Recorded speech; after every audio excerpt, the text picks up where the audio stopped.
ని అందించేద్దామా? మగబిడ్డకు జన్మనిచ్చారంట. మరి పేరేంటో తెలుసా?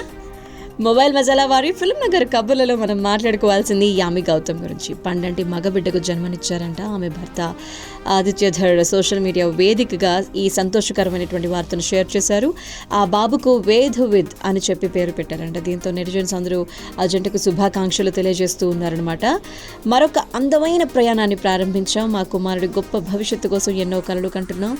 తను ఎంతో ఉన్నత శిఖరాలను అధిరోహించాలని కోరుకుంటున్నాం. మా కుటుంబానికి అలాగే దేశానికి గర్వకారణం అయ్యేలా ఎదగాలని చెప్పి ఆశిస్తున్నామని చెప్పి అన్నారు. అయితే ఈ పోస్ట్కు చాలామంది సెలబ్రిటీస్ కూడా రియాక్ట్ అవుతూ కంగ్రాచులేషన్స్ అంటూ విషెస్ అందిస్తున్నారు. యామి ఆదిత్యధర్లు 2021లో పెళ్లి చేసుకున్నారు. సో టెలివిజన్లోని యాడ్స్తో పాపులారిటీ సంపాదించుకున్న యామి నువ్విలాతో తెలుగు ప్రేక్షకులకు పరిచయం. ఆ తర్వాత చాలా బాలీవుడ్ సినిమాలతో హిట్స్ అందుకున్నారు. అదే టైంలో గౌరవం, యుద్ధం, కొరియర్ బాయ్ కళ్యాణ్ ఇలాంటి సినిమాలతో టాలీవుడ్ ప్రేక్షకులను కూడా అలరించారు. సో రీసెంట్గా ఆర్టికల్ 370 లాంచింగ్ ఈవెంట్లో తల్లి కాబోతున్నట్టుగా ప్రకటించడం జరిగిందనమాట. మీరు విషయం అందించేయండి.